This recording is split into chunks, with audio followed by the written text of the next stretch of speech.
Good evening. It is still not yet clear how many soldiers the UPDF lost in an attack on their base in Buulo Marer in Somalia. Neither is it clear the motive and extent of damage caused by the Shabab, the peacekeeping mission in Somalia. But what is emerging is a robust debate on the length and time of stay the UPDF can keep in Somalia. Will peacekeeping be the solution that gives Somalia its first modern state in decades? And just how much more damage and casualties can Uganda's army incur in the seemingly unending conflict? Tonight on the spot, we have the army spokesperson, Brigadier General Felix Kulayigye, and the former Deputy Head of Missions in AMISOM in Somalia, Mr. Simon Mulongo.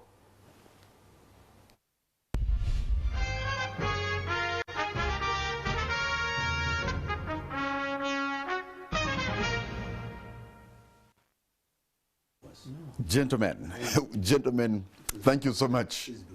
Gentlemen, thank you so much. You guys are trying to share notes. It's too late for you. Thank you so much for having honored our invitation.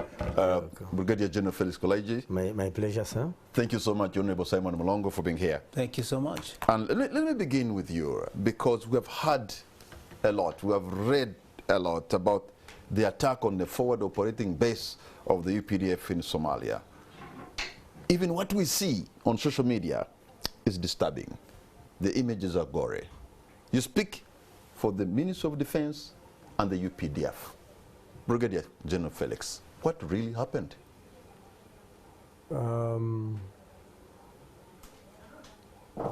We sent a team led by General Kayanja Muhanga, the Command Land Forces. He did establish what happened. He did go to the ground. He actually guided the recapture of Buulo Marer. It's back in our hands. We have reoccupied it. And the details, he has to brief the Commander-in-Chief before I can reveal them. But he came back today. So we are about to know the full details of what transpired. What I can say is some of the issues you see on social media are exaggerations, because if they had indeed taken all those they claim, trust them, they would be parading the dead bodies, they would parade the captives, rather than the three I've seen. And I think a few dead bodies. It's a fact we lost combatants. Two, it's also a fact that there were errors, which the Commander-in-Chief pointed out, and therefore an occasion for us to make improvements here and there. Three, we have confirmed that our men and women fought gallantly, much as they were outnumbered. So there were errors, Brigadier General Felix Kulayigye. Some men and women were killed, others were captured, the base was overrun. That's a serious incident. Of course it is. It's something we can't be happy about, but it's a motivation to go after Shabab and pay. And we're going to do it. You know, Simon Mulongo, you understand Somalia probably better than the two of us were here, because you lived in Somalia and worked there with the AMISOM. I'm not military, but when we talk about a forward operating base of an army, clearly that's a front line. That's an area, I suppose, where you have the highest degree of alertness, because that's war. Do you think there was some kind of laxity on the front line? I think some questions from journalists are very interesting. You want to presuppose that there was actual laxity. Yeah. He has just told you that... no, you just said there were errors. Yes, he didn't say there was laxity. He said there were errors that were pointed out by the Commander-in-Chief. And on that, the nearest was that there must have been a surprise. And surprise doesn't mean that they were totally unaware. Because what we picked right from the beginning was that fighting ensued. The first of the 5 vehicles that were carrying explosives was annihilated before it reached the actual base. And then those that followed, there was exchange of firing. So that cannot really be a place where people walked in tiptoeing.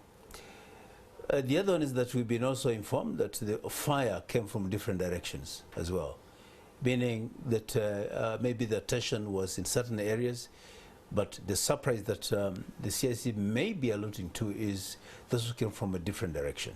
If I may come back to say, yes, an FOB is a fortified place, very organized, with the observation points, and also with the guns in different directions.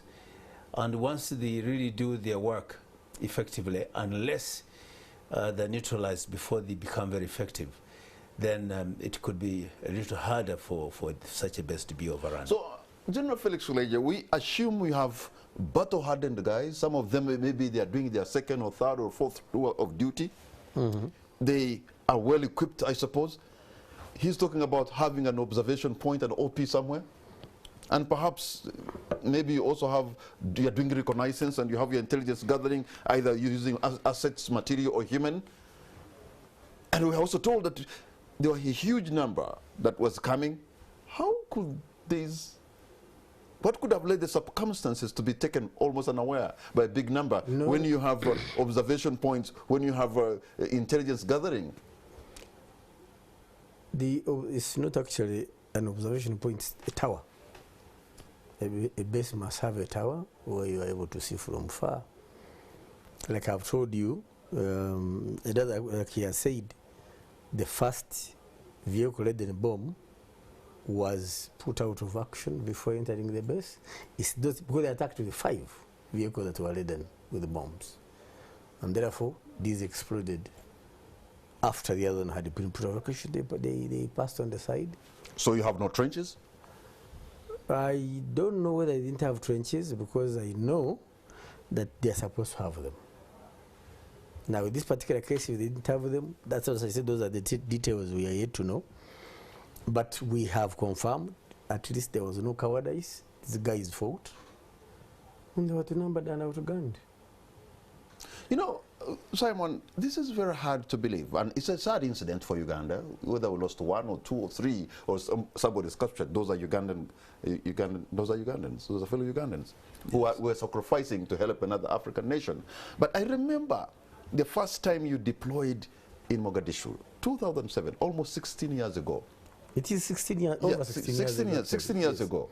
You did that vertical insertion of the Ugandan soldiers on the airport in Mogadishu, almost amidst a hail of bullets. Not almost. The fighting was instantaneous as you got out on the tarmac. Yes. You held your ground, captured Mogadishu after some years, and moved. And I'm wondering, where are the fighting ethos and the fighting spirit of the UPDF that was almost invisible back then? What happened, Simon? I think we are talking about evolution at all fronts. Once you go to the theater and spend some time, you begin learning about the strengths and weaknesses of each other. So these people know how much we're capable of, and they're also every day trying to learn how to outmaneuver our forces. So you can't take it for the first time when we entered Mogadishu. Perhaps they didn't have much knowledge about our capabilities and capacities, but with time, the way we engage, the way we do maneuvers, they come to learn. So we pick lessons, they pick lessons. And this is seen from the nature of tools employed, the nature of symmetrical warfare equipment like IEDs, the various forms of explosives, which are mechanical and they've now become electronic, and so on. So this shows you that they're also evolving in their own way.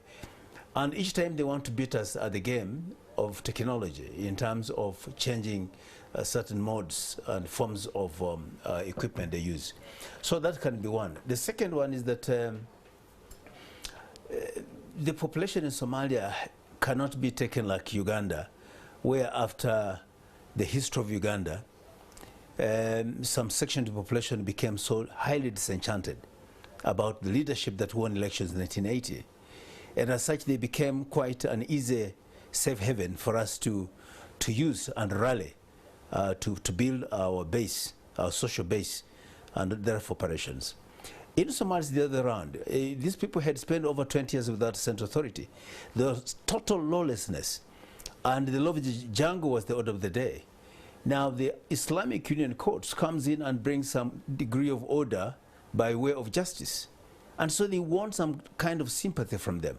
And riding on the foundation of religion, they promised to have a pure governance system with justice and what will bring order in society. So it gave them some hope.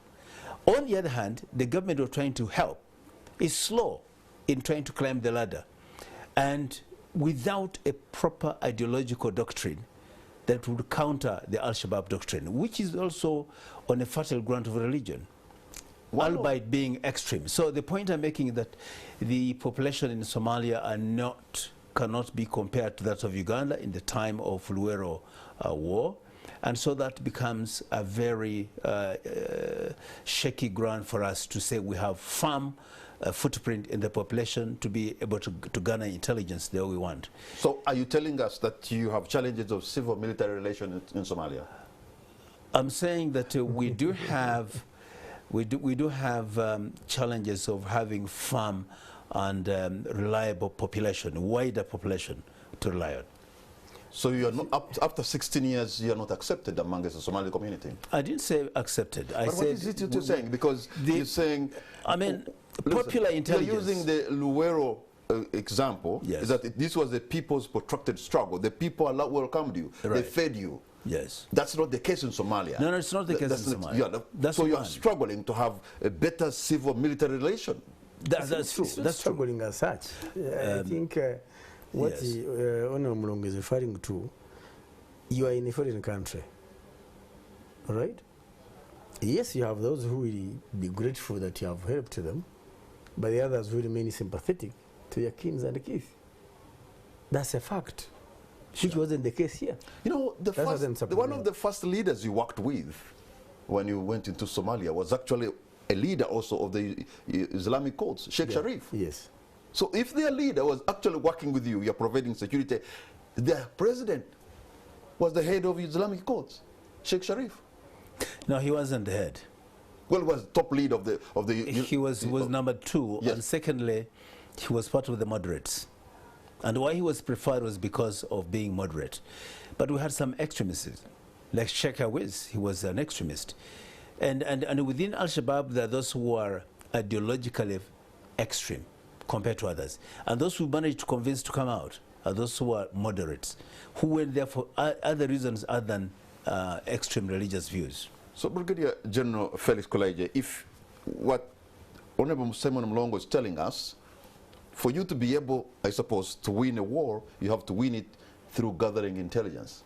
Yeah. And you can gather intelligence either using your military assets or using the human element. Yeah. But if the human element is wobbly, you actually still have a lot of problems in Somalia. You see, when you have a war to prosecute, intelligence is key. And 2, therefore, intelligence will have. The assets are doing their work. And so when you talk of human errors, and by the way, it's not unique. It's not the first time that human beings make errors. You have heard of pilot error in aviation accidents. These are people who have trained for years, they are professionals, but happens. Then 2, take example of 9/11. An advanced country with advanced technology, fellows take off with aircrafts and boom. Was it a failure in intelligence? Or was it a clash of egos of people in intelligence agencies? United States has 36 intelligence agencies. 36. But there you are. So these errors happen in life. By the way, this is a 3rd hit on AMISOM and ATMIS. First, they attacked Kenya. You remember? Elado. Irado. Last month, they attacked Burundi and overran the base. Because now they are moving in huge numbers. What is the reason? They were in what is this Iran. Iran.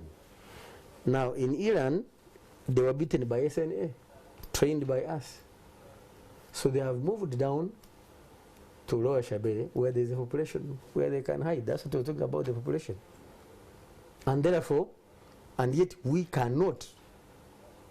In fact, one of the reasons the neighboring base could not fire, because the town is occupied and they don't want to hit the Wananchi. So these guys, because of this, we call it shock action, these explosions within the defense, guys are engaging, yes, but the numbers. And you know, they attack the Lakwana way. It's not fighting the conventional, you know, with the military. They attack enemies. You are killing 5, 4, 5, 6 are coming in. Now, a force that fights that way becomes very difficult to defeat. They're ready to make themselves like a meat grinder. Yes, because what we are gathering, about 100 died there. Al-Shabab. They died there. You know, we have our soldiers captured by the Al-Shabab. Yeah, about 3. I wonder whether they will care to take regard of the Geneva Convention, or it's they don't. They don't. That's why. So that's we expect the worst. You expect. You would have expected them to parade these prisoners of war. Have they paraded them? Normally they parade them and kill before camera, and then send out. You have not seen this. Why? So with the general in charge of the land forces who's just come back now from Somalia, yeah. When things like these happen and you have prisoners of war, I don't know whether even when you're fighting terrorism, whether they are also prisoners of war, are they POWs? Do you engage them? What do you mean? Do you have to engage, find how you communicate and maybe negotiating the release, or you don't? When they capture ours, or when we capture them? When they have captured ours. Of course you do every endeavor. You do every endeavor, but normally these people are very crude. They will do, what they do is to gain popularity by parading them before cameras, make them to make appeals to the sending states to withdraw their forces and kill them. They don't release them. They have nothing to do with civilization as we know it. Theirs is really crude. Do you know what I've just told to a Ugandan family who's watching right now and they have their children in Somalia? That they can actually kill them on camera. Yes. And that's what's going to happen. We have a history. If you don't have, we can't tell lies. There is nothing to hide So here. you want us to tell them that they're safe and they'll come back? Is that what you want us to say? No, I don't want to. I have no choice to tell you. I'm saying the I can't history. choose what you're going to say. I'm only Yes. saying, do you realize what I've just said? Yes, that once you're in the hands of Al-Shabaab, then the chances of survival are extremely minimal. That's what we're saying. And I'm telling you that after a week, if they have not paraded them, are you sure they have these people? So now, but I wanted to inform you this, Patrick, which I want Ugandans to appreciate. When you put on this attire, you have actually decided to face 2 things. Either you will survive in war or you die. So for a soldier to die in war is actually a noble death. For you, you may have sentiments of my relative, my brother, my sister. Granted, we sympathize with you. But for us, we surrendered our lives in the interest of the country, in the interest of Africa. it is also possible, Honorable Simon Mulongo, that the Somali soldiers that have been trained by Uganda and other countries, upon return to Mogadishu or Somalia, they have actually crossed it and joined the Al-Shabab. I have heard that you, the UPDF, could actually have trained Al-Shabab because Al-Shabab, they are better, they pay better and all that kind of stuff, logistics. When they go back to Somalia, they join the enemy. That has been the case. Well, this is public information. Before the UN and Western powers took away the responsibility to train by AMISOM, a number of neighboring countries offered training, and Uganda actually trained over 5,000. The issue is, when they went back, the issue of the capacity to keep them was not there. They didn't have a payroll or constant pay of salaries. They didn't have a barracks to keep them. They even did not be innovative enough to have Mama Ingia Pole, the small huts. For them, they went to go back to the Siad by the time when the garrisons were there and available and a good life, and so on. And as such, they went the highest bidder. This includes the clan militias, it includes Al-Shabab, and also includes some terrorist groups across the Gulf. So it is unfortunate that a number of them were not retained. The capacity to retain is just beginning to grow in the last 4 years or so. But Brigadier General Kulayigye, that was also an error of judgment. You are training 5,000 men and women as tough fighters in Somalia with no capacity for them to actually continue in that position, fighting for their country. You have actually become the quartermasters of the Al-Shabaab. Our job has been to support the Somali people to build a state. And the center of gravity of any state is the military. Now, if on the ground they didn't have capacity of retention, that's unfortunate, but that was not in our hands. And remember, our mission is to support, not provide the solutions. Now, he's talking about increasing capacity. Djibouti has trained another 6,000. Yeah. Turkey the same. Ethiopia did train. So all countries that are working, wish Somalia well, have tried to train a national army. And I've told you they beat them. In fact, after Buulo Marer, they attacked an SNA base nearby, and 17 of them were put out of action, Al-Shabab, by SNA. So they are no longer force you can afford to ignore. They are not. Gentlemen, hold on to your point, because we're going to take a break, and on the spot, we'll be right back.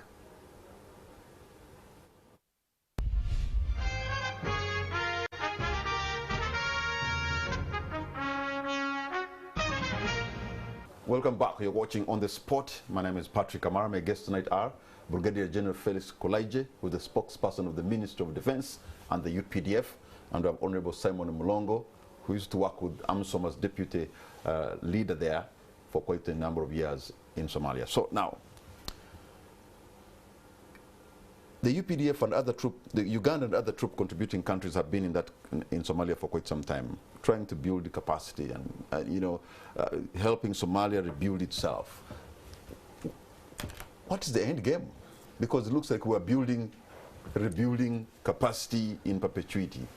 So what should be the best case scenario? 16 years and we're counting.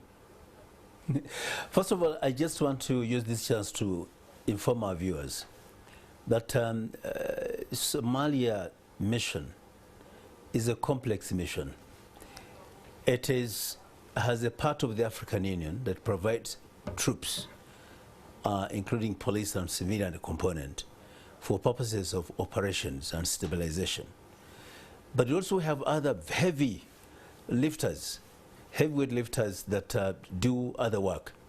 For example, we have the UN that does political work, that the ones in charge of the political mandate, activities to do with the state building, negotiations, reconciliations. That leaves the ATMIS or AMISOM, the AU mission, with a smaller aspect, lower level, micro level engagements as the forces move across the populations. But the issue of heavy lifting at national and federal member state level is the business of the UN.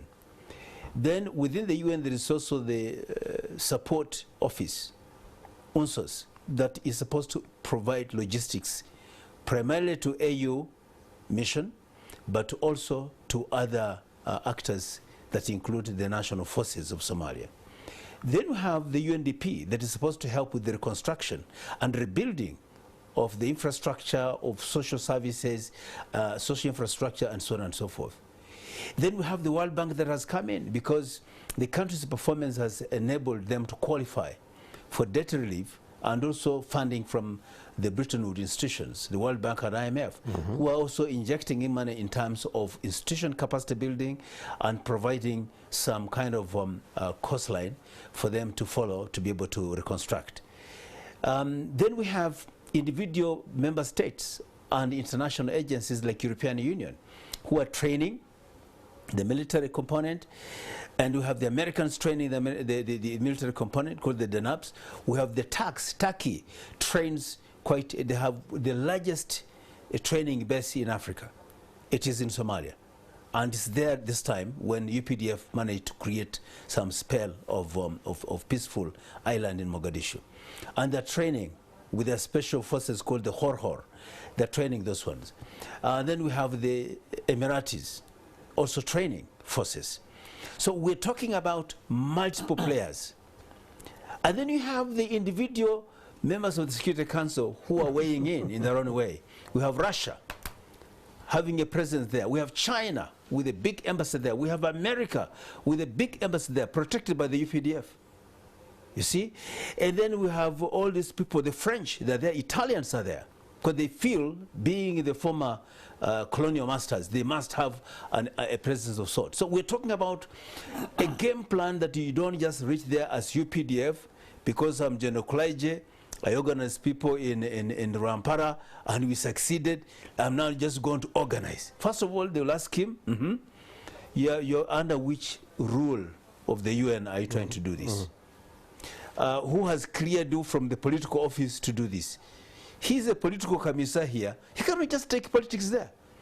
So in other words, I want you to look at UPDF and other TCCs as restrained in doing certain things we were supposed to have done when we were in our own countries. What I've just explained is a very complex Yes, a complex situation. Really? When we go to meetings, I would sit as a diplomat in 7-6 meetings a day about political affairs, comprehensive assessment and approach to security.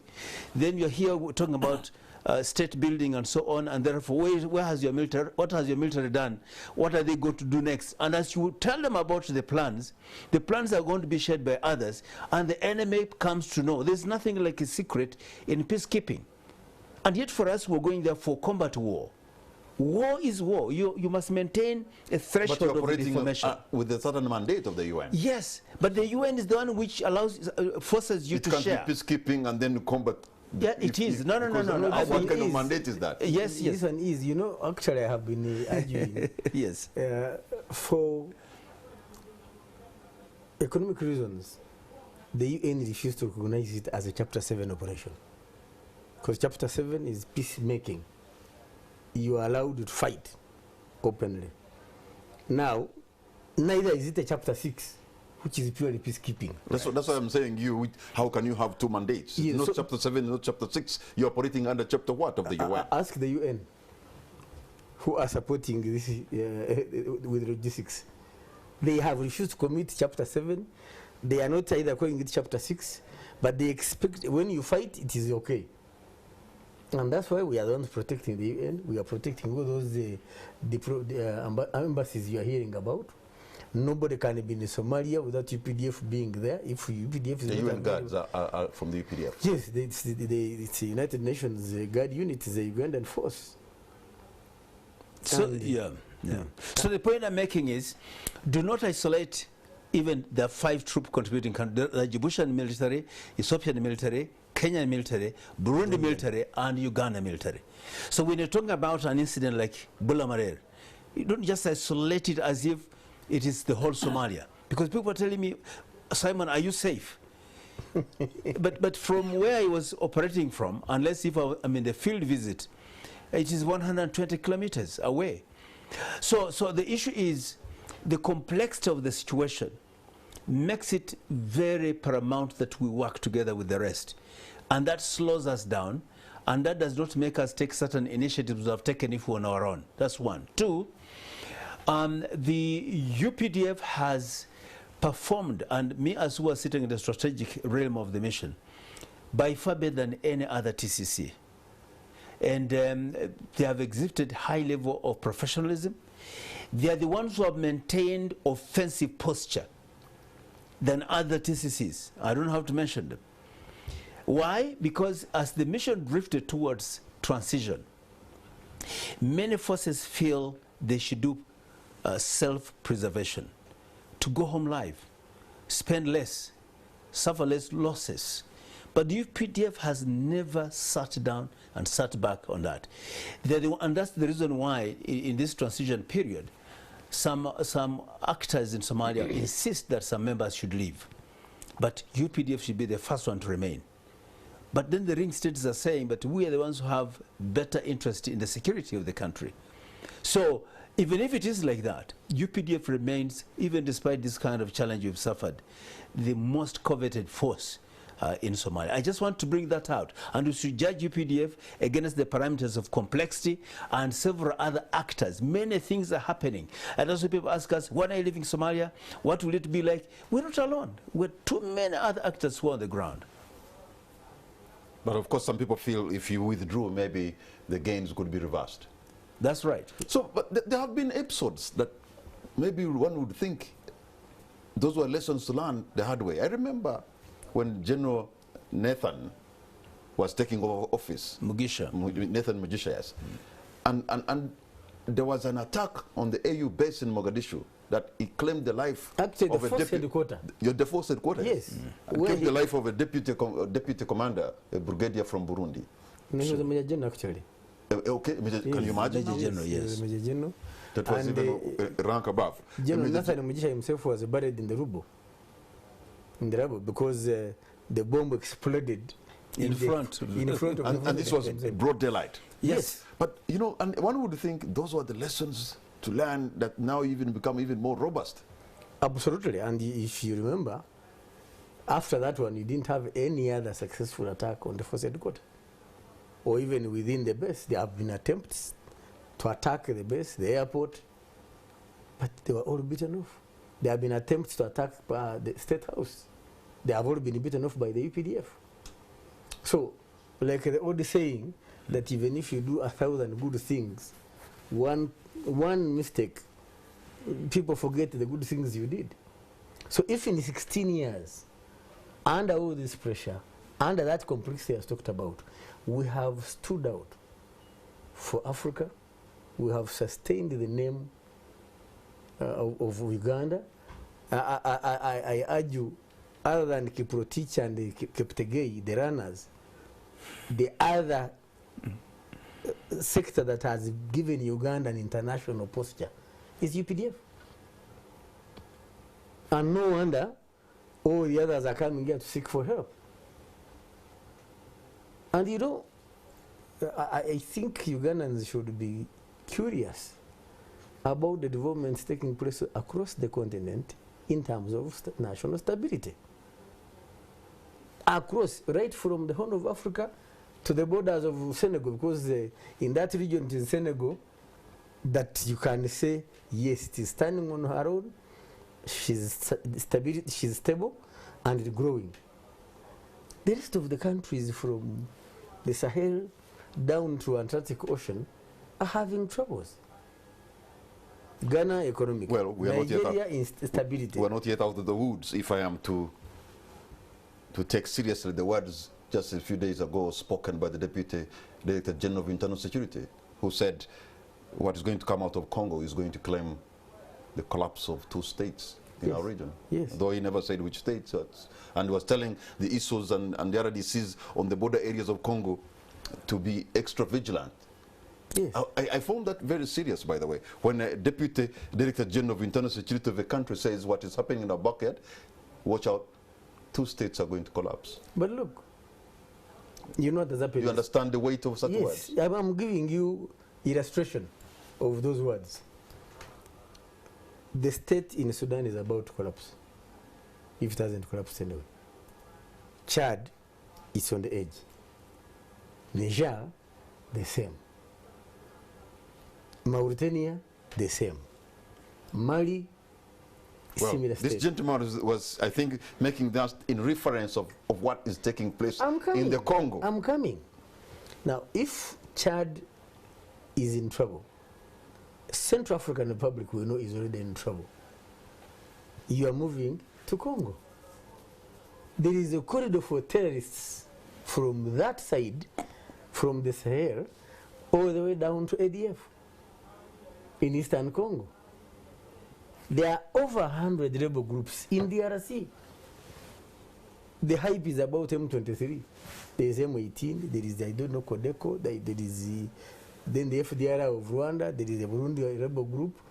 All these are operating in the DRC and mainly in Eastern. So the Deputy Director General is sounding a warning after you, when you study these trends. Cameroon is unstable. The issues in Congo have now affected the Congo Brazzaville. Ugandans, we are in a troubled region. The troubled region, Honorable Simon Mulongo, I've also heard, and I think this will also be true, that because there's that eagerness of the UPDF soldiers to go and serve in Somalia, let's face it, of course you get an extra pay. If you are doing some work, you can add value to your life. That they have reached a point of bribing their commanders to put them on the list to go to Somalia. In that case, if that is true, have you probably even taken people to Somalia because they are braving themselves their way to go there when they are not super ready? In the first instance, if anybody is known to have bribed, he would be arrested. So, the question you're asking me is superfluous. We would definitely have arrested both the one seeking the bribe and the one paying it. Isn't that a challenge you are facing, that there are people who would want to beat the system, soldiers to go there, brave their way to go and serve in Somalia? That's a challenge you have faced. I can tell you this for sure. This force that was attacked was a battalion from 3rd Division, Karamoja. Of course, plus a headquarter component that manages administration, logistics. So, where the bribe being talked about, that's why I said once the commander-in-chief pointed it out, it's for us to examine internally. Of course, he indicted us.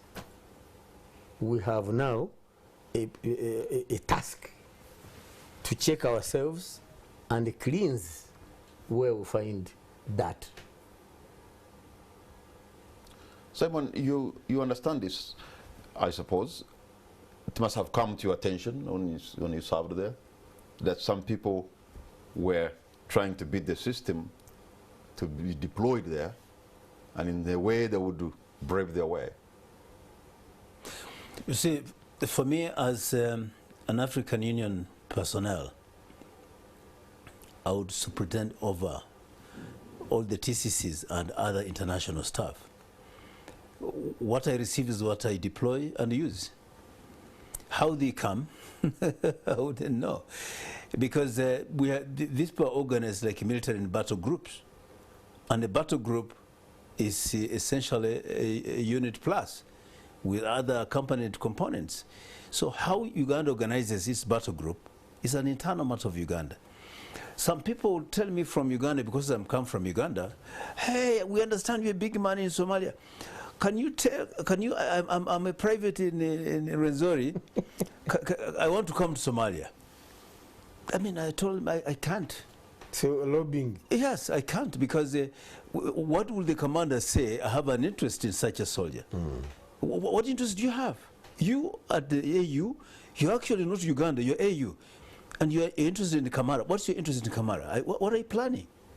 So we do not, our role was to, one, confirm that they exist, that they've been trained, and there are minimum levels that the country prepares their forces, and then we tune them with the mission information, including human rights issues, including laws related to combat, and also the structure and activities of the mission, authorities, structures, powers, and then the country, of course, the culture, the language, and so on.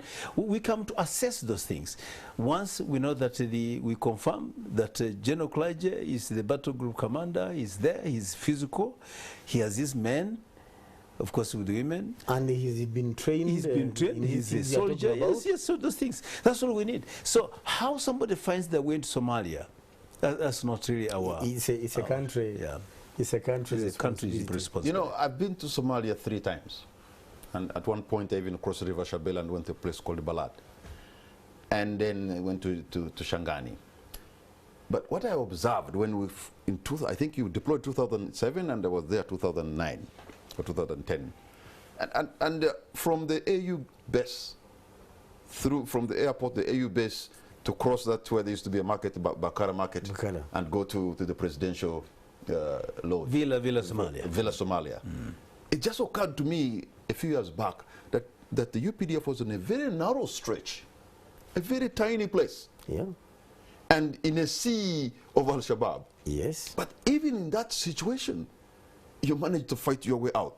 Yes. No wonder some soldiers, the late Lokage was nicknamed the Lion of Mogadishu. Because the fighting spirit and the ethos of the UPDF then, when you could see them as a Ugandan in Somalia, I would feel proud of the men and women of the UPDF. That hasn't changed. Yeah, but when we hear some of these things, especially when we expect you to have understood the social and the terrain intelligence better. Kamara, the most powerful country at the time, it was a unipolar world, 1993, was beaten in Bakara Market.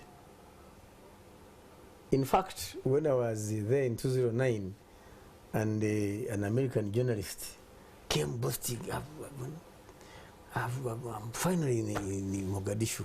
So I asked him, how have you found Somalia? And he said, oh, children are dying of hunger.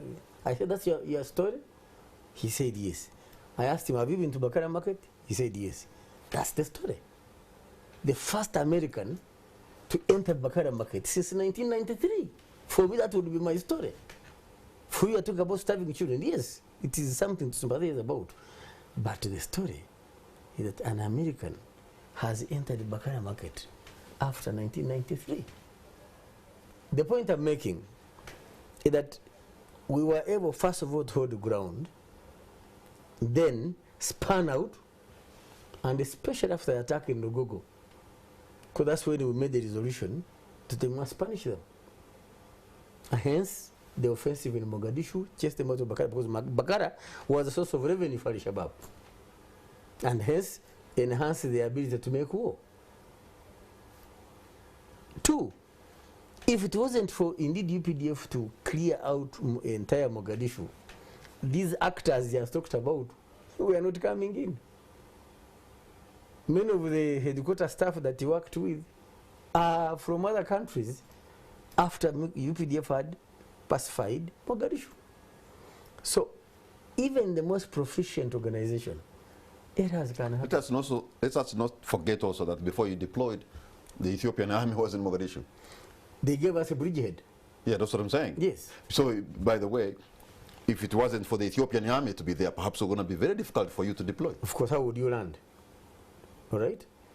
And indeed, we were always grateful to the Ethiopians. For us, we don't forget one was done good. But the Ethiopians were actually requested by the African Union to hold the ground. To hold the ground for, of course, they had entered on their own for their interests.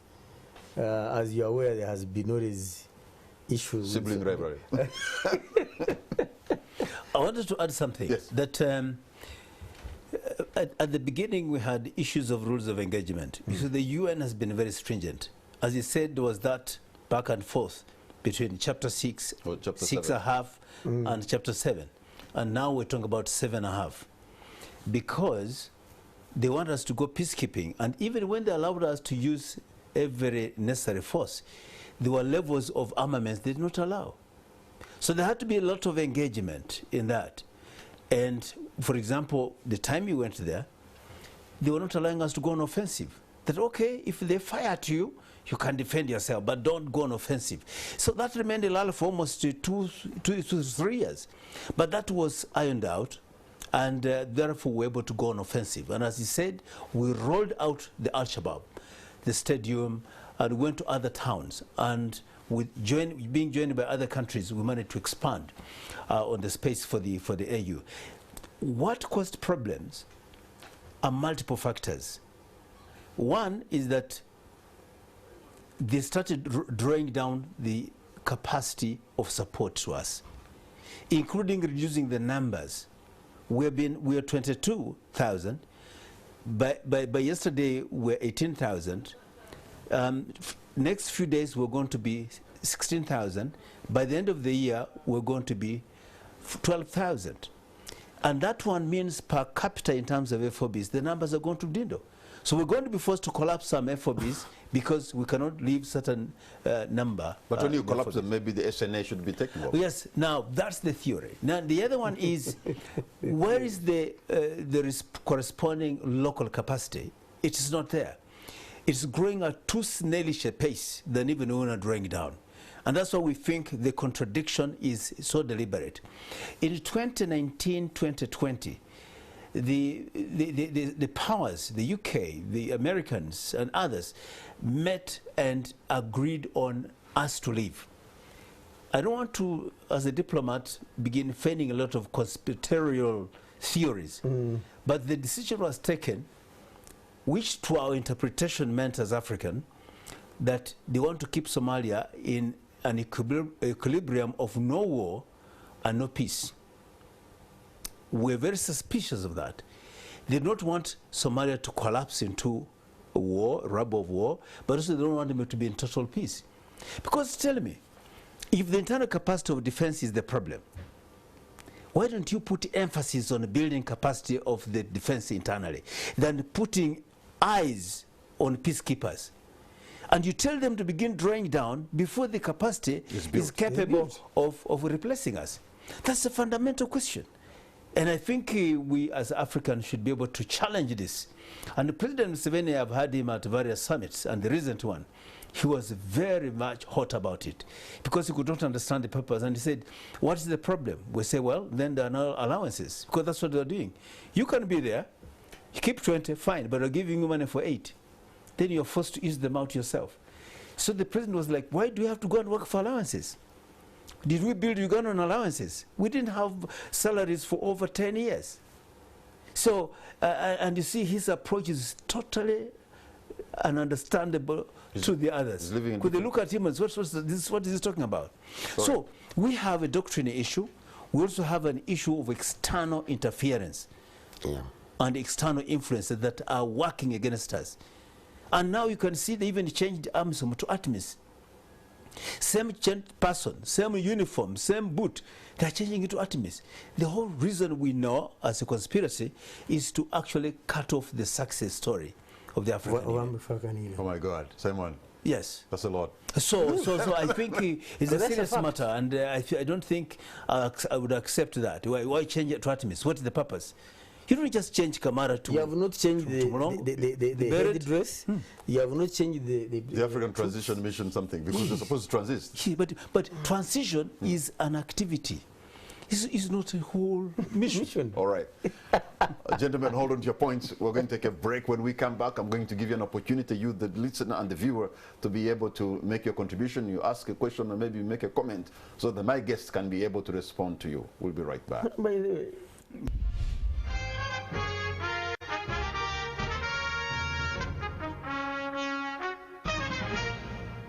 It's Patrick Kamara. My guests tonight are Brigadier General Felix Kulayigye, spokesperson of the Ministry of Defense and the UPDF, and we have the Honorable Simon Mulongo in the studio, and we're discussing the incident that happened in Somalia when a UPDF forward operating base was overrun. And I'm now going to be taking your questions or comments. Please send them. And let me begin with somebody called Papaid, who says the issues of military should be left for military guys. But, well, maybe you're right. But it's also an issue of the vast nature of Somalia. Because, look, let's face it, almost 3,000 kilometers of a coastline I think that's the longest coastline on the African continent. Even if you put in 20,000 UPDF soldiers and bring another 10,000, another 50, I mean, the land is just too big, Simon, isn't it? Very big indeed. Okay, Wonderboy says, they, Al-Shabaab say, why are the UPDF fighting the war of the West? Why should they sacrifice their sons in this plight? To them, Somalia is and will be an Islamic republic and nothing less. They consider this war as a religious war, a jihadi, initial against the US. What do you say about that, General Felix? First of all, we are not fighting a Western war. We are fighting an African war to ensure that there is stability on the African continent. Number one. Number two, their mode of operation, of operandi, is terrorism. And the terrorism is a threat all over the whole world. So it's up to them to change their methodology. Yes, it's an Islamic republic, we don't object, but they should change their methodology so that there seem to be no more human beings. But what you see today is animalism. You attack innocent people, you kill them, enemies, you don't care what happens to them, and you think that's acceptable on the continent? No. Somebody has also sent a question saying that withdraw them, the UPDF, and train all Somalis to go back and stabilize their country. Training, we have been training. But withdrawing is not a solution. Beating a retreat is not a soldier's way. That's cowardice. And we're not about to do that. But I also think that we are building internal capacity so that the Somalis can take over. The wish of the questioner it will only be fulfilled when we do have that capacity for them to stand on their own. As for now, they're like infants growing into adulthood. And I remember we went to Somalia when there is no state whatsoever. So we're not just talking of finding a state running or in a crisis. It was totally unfair. So we are helping to build from nowhere to somewhere, and we hope they'll reach a point, a culmination point where they'll be able to run the affairs of their internal security by themselves sooner than later. And Daniel Arian says, bring back our brothers home. If the US with all its technology ran away from Afghanistan and Somalia, what about us who still have a large population of our people living very What was the US fighting for? Because there must be just cause of a soldier to fight. What were they fighting for? Our Pan-Africanist ideology is very clear. Every African is entitled to peace and stability. Two, why do we want things but we don't want to get dirty in getting them? We want an Africa that is peaceful, but we do not want to get involved in creating that peace. That is simply fooling ourselves.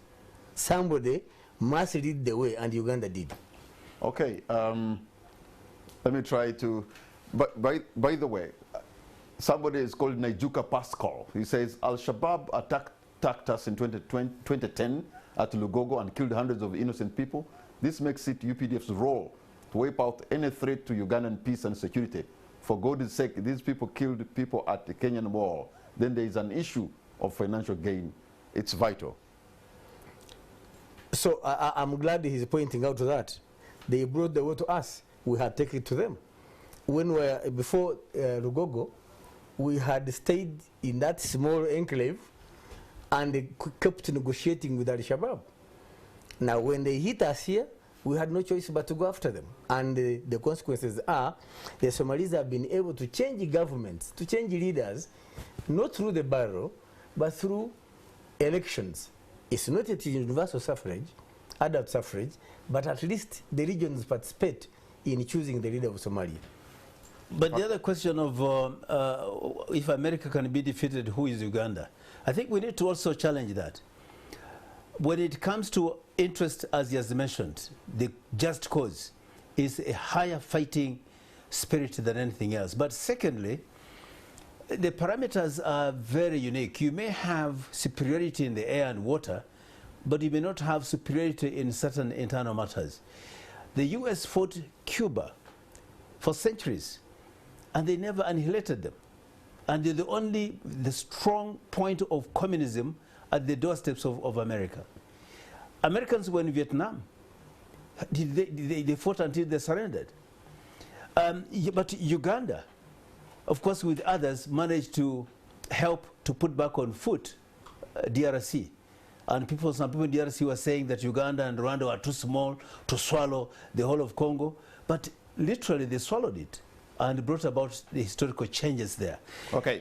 And of course, other areas where Uganda has been, we've performed by far better than those so-called superpowers. I think the circumstances are very different, and you cannot just compare the apple and the orange. All right, let me bring in somebody called Trent. He says, if the UPDF is really a national army of Uganda, not just a mercenary force hired for money making, it's time to completely withdraw from an endless war in Somalia. Let the Somalian people solve their own problems. Gallant soldiers are dying for nothing. Brigadier, what do you say? I regret to say that person is uninformed and unaware of where he or she wants to go. Uganda cannot be a mercenary force that entered Somalia when there was no single coin being paid to our soldiers. We cleared the fishes to drink water because there was no water in Mogadishu. Now, to call us mercenary is an insult, and I totally object to it. Secondly, I've actually been at the UPDF-run hospital. Yes. In Mogadishu, and saving lives. That was incredible. Thank you for bringing it. Saving lives. 2, restoring hope to fistula victims that had been rejected by society, by our gallant Dr. Jeno Chiengo. So when you call us mercenaries, it's absolute insult, and please, I would request that person to think again.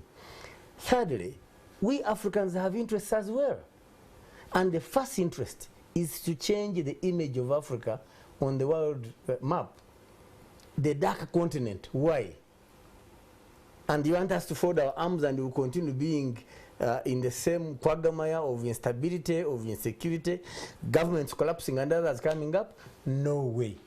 But also, if we enjoy interdependence with other countries, that we enjoy things coming from Kenya, services, goods, and so on, we also sell to them. That means that you can only trade and coexist with a peaceful partner. If Somalia is in a crisis and collapsed, it can only become a source of terrorism and crime. So we need, if we're to subsist in a region that is stable, to contribute towards that stability. Patrick, in 1998, the Al-Shabab attacked Tanzania and Nairobi. These countries are not neighboring Somalia. They had done nothing to them. But how many people lost their lives? So that was Al-Shabab plus Al-Qaeda? Yes. So we cannot afford to fold our arms and we allow lawlessness in a country that is in the same region with us, leave alone the entire continent we think deserves the right to be stable. Okay, I'm going to be taking one more maybe comment or question before we conclude. The Wonder Boy is saying now Uganda stroke UPDF, in bracket who they call crusaders fighting for the West, shall be priority for they are perceived as a Christian nation. They shall fight to the teeth and shall be of no use to Ugandans if they retreat, because they will come after them until they're wiped out. Patrick, retreating is out of the options. Retreating means you have been defeated. And for 16 years, you know, we have been successful, we have been we have built internal capacity, but as we haven't reached the level we want. Thirdly, everybody is looking at the African Union mission as the best example of peacekeeping. And in fact, where there are problems now, the UN thinks AMISOM model would be used. Okay, gentlemen, I want to thank you so much for the time you've given us, and thank you for responding to those comments and questions. Some of them are quite stingy, but there's a way how you know how to navigate your way through.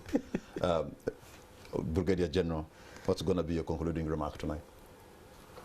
First of all, we do indeed sympathize with the country for the loss, but our soldiers we assure you the loss will not deter our determination to build peace and stability on the African continent.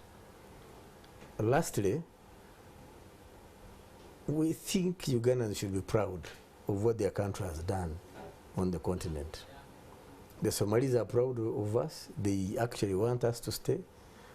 The Congolese, as you know, you went there. They were proud of the UPDF. That shows you that we have a commodity market called the UPDF that is useful to the entire continent.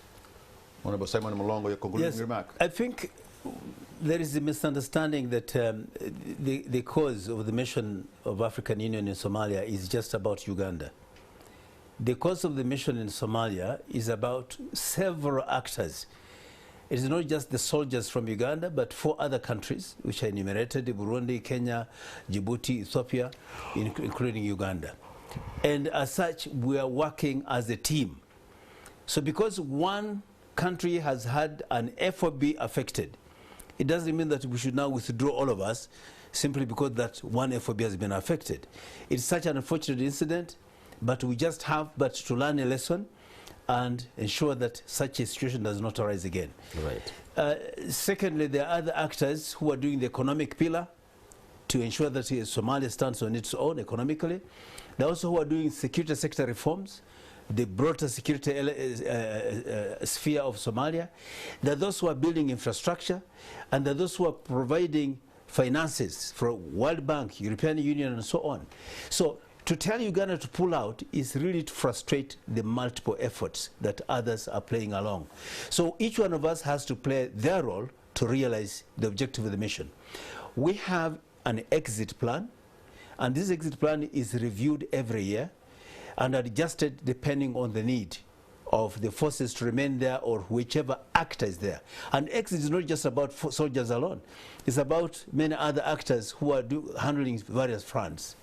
So finally, I think with this unfortunate incident, I'm comforted by the fact that a huge number of our soldiers from that base camp retreated to another FOB, and some have been retrieved in terms of rescue from various parts of the nearby areas. And the Al-Shabaab can only play with the pictures of a few people who are killed and 3 who are captured. So our hope is that we may recover more. The special forces are hunting them down everywhere. And let me mention this. Al-Shabaab collected ammunition. They captured some vehicles and loaded them to live with them. All of them were destroyed by us. Our forces, aerial resources, destroyed them. So Al-Shabaab were not able to carry any weapons, any ammunition, and a number of them were killed. As the Comrade General Kulayigye was saying, over 100 died on the spot. Others were being killed in scores as they moved outside the FOB. So to me, the Al-Shabaab, as the President Museveni promised, are already paying the price for what they did to us. But let's wait for the report to come out that will point out specifically what could have happened, what went wrong, and then we shall see where to point a finger and where to strengthen. So thank you so much, very kind and good viewers. Thank you, Member Simon Mulongo. Thank you, Brigadier General Felix Kulayigye. But most of all, you, our viewers, I want to thank you for the privilege of your company. I know there was a time when, by the way, Somalia was mediating between Uganda and Tanzania. In fact, we had to go to Mogadishu for Somalia to mediate us because we were having a conflict with Tanzania. You can imagine how things change. So when we are doing this as a country, it's also good to be your brother's keeper. Good night and God bless Uganda. Thank you for reminding me. Yes.